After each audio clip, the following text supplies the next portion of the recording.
Madam ব্যস্ত?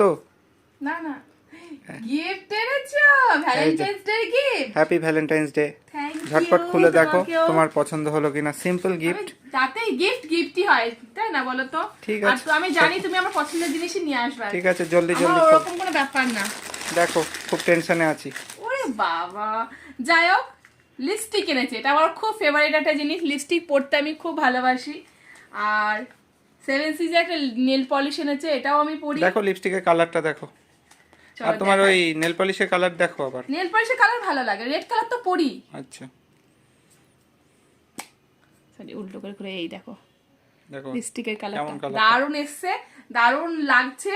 Thank you for আরে lipstick. টিপটা বলছিলে তোমার হ্যাঁ। হচ্ছে চুলকাচ্ছিল, আমি নিয়ে আসলাম দেখো, একটা। ওনাটা টিপে এনে দেখি পরি। ঠিক আছে, আর দাঁড়াও দাঁড়াও দাঁড়াও দাঁড়াও, পছন্দ তো একদম। আরে দেখো, তোমার জন্য দুটো ও কিটক্যাট। বাবা, আবার কিটক্যাট নিয়ে এসছো? হ্যাঁ। ও, আমি ভালোবাসি বলে thank you, thank you. Welcome. Return gift পেয়ে গেছি, ওকে থ্যাংক আর ইউ। বেশি কিছু দিতে পারলাম না। Okay, ঠিক আছে, এই চলো। অনেক। আর আমার কিন্তু খুব পছন্দ হয়েছে লিপস্টিকের জন্য, সিরিয়াসলি ঠিক আই আছে। Love lipstick. Thank you so much. Thank you, tata. তোমাকেও থ্যাংক ইউ।